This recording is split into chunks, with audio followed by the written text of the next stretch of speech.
ఇక మార్చి 1వ తేదీ నుంచి చెలో మేడిగడ్డ బీఆర్ఎస్ పార్టీ ప్రజాప్రతినిధులతో కాళేశ్వరం సందర్శన. తొలి రోజు మేడిగడ్డకు విడతల వారీగా కాళేశ్వరం ప్రాజెక్టులకు. కాళేశ్వరం సమగ్ర రూపాన్ని ప్రజలకు చూపిస్తాం, వాస్తవాలను ప్రజల ముందు ఉంచుతాం, క్షుద్ర రాజకీయాలకు మేడిగడ్డను బలి చేయొద్దు. మాజీ మంత్రి కేటీఆర్. చెలో మేడిగడ్డ ఏం పీకనికా?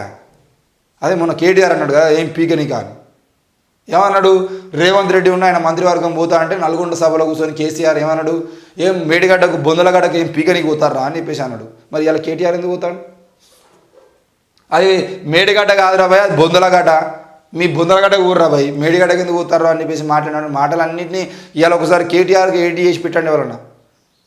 కేసీఆర్ ఏమన్నాడు క్లియర్గా నల్గొండ సభలో కూర్చొని, ఎట్టి పరిస్థితుల్లో కూడా మేడిగడ్డలో ఏమున్నదిరా భయ్, మేడిగడ్డకి ఎందుకు పోతారా మీరు అందరు బొందలగడ్డకు ఊర్రి, అసలు మేడిగడ్డ ఎందుకు పోతారు, పీకనీకి పోతారా అని చెప్పేసినటువంటి మాటలకి ఈరోజు కేటీఆర్ సమాధానం చెప్పిన తర్వాత పోవాలి మేడిగడ్డకు. ఏంటంటే అది వాస్తవాలను ప్రజల ముందు ఉంచుతాం, క్షుద్ర రాజకీయాలకు మేడిగడ్డను బలి చేయొద్దు. క్షుద్ర రాజకీయాలు అంటే ఎవరు చేసిరు క్షుద్ర రాజకీయాలు?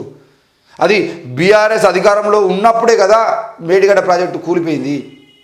ఆ కుంగిపోయినప్పుడు కాంగ్రెస్ పార్టీ అధికారంలోకి వచ్చిన తర్వాత కనీసం ఒక్కరోజుకు 24 గంటల తర్వాత కుంగిపోయినా కూడా కాంగ్రెసే 24 గంటలు రాజకీయం చేసిందని చెప్పేసి దుమ్ము మొత్తం తెలంగాణ రాష్ట్ర వ్యాప్తంగా బీఆర్ఎస్ నాయకులు మొత్తం పార్టీ జెండాలు పట్టుకుని ఆగమనం చేశారు.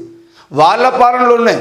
ఇంకా ఎన్నికల నోటిఫికేషన్ రాగానే, ఎన్నికల నోటిఫికేషన్ అప్పుడే అది జరిగింది కాబట్టి ఈరోజు కాంగ్రెస్ పార్టీ మీద నిందేయడానికి అవకాశం లేదు.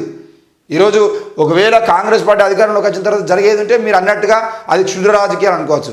అసలు క్షుద్ర రాజకీయాలు అంటే ఏంటివి? ఎవరిని క్షుద్ర రాజకీయాలు అంటున్నావు? ఈరోజు మేడిగడ్డ ప్రాజెక్టు కుంగిపోయింది అనేది వాస్తవమా కాదా? నల్గొండ సభలో కేసీఆర్ అన్నడా లేదా? మీ కాంగ్రెస్ పార్టీ హయాంలో కట్టినటువంటి కూలిపోలేదా, కుంగిపోలేదా? అవన్నీ కామన్ విషయాలు, వాటిని రిపేర్ చేసుకోవాల్సిన అవసరం ఉంది అని చెప్పేసి చెప్పింది కేసీఆర్ కాదా? మరి ఈరోజు మళ్ళీ మీరు బీఆర్ఎస్ పార్టీ ప్రతినిధులతో పోయి అక్కడ ఏం చేద్దాం అనుకుంటారు? మీకు ఒకవేళ నిజంగానే ఆ మేడిగడ్డ ప్రాజెక్ట్ అనేది కుంగిపోదు, అది చాలా దృఢంగా ఉంది, అది సిమెంట్ లాగా, అంబుజా సిమెంట్ లాగా గట్టిది అని చెప్పేసి మీరు నిరూపించాలనుకుంటే ఆ మేడిగడ్డ బ్యారేజ్ మీద 1 లక్ష మందితో మిలియన్ మార్చి పెట్టండి. అవసరం 10 లక్షల మందితో, 10 లక్షల మంది కార్యకర్తలు తీసుకుపోయి మిలియన్ మార్చి పెట్టి ఒక్కసారి అందరితో నడిపిస్తే ఆ మేడిగడ్డ ప్రాజెక్టు ఉంటుందా కుంగుతుందా అనే విషయం అర్థమవుతుంది.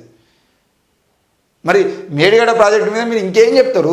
ఆల్రెడీ అసెంబ్లీ ఎన్నికలు అయిపోయినాయి, లోక్సభ ఎన్నికలు వస్తున్నాయి. కాంగ్రెస్ పార్టీ బీఆర్ఎస్ పార్టీ రెండూ కూడా ఏమనంటే మేడిగడ్డను చూపిస్తూ ఉన్నాయి తప్ప ప్రజల గురించి మాట్లాడే ప్రయత్నం అధికార పార్టీ చేస్తలేదు, ప్రజా సమస్యల గురించి మాట్లాడే ప్రయత్నం బీఆర్ఎస్ పార్టీ చేయట్లేదు. ఏంది అని అంటే ఒక మేడిగడ్డను ముందర పెట్టుకున్నారు, మొత్తం సర్వనాశనం చేస్తున్నారు తెలంగాణ రాష్ట్రాన్ని. ఇంకెన్ని రోజులు చూసుకుంటారు మేడిగడ్డ ప్రాజెక్టుని?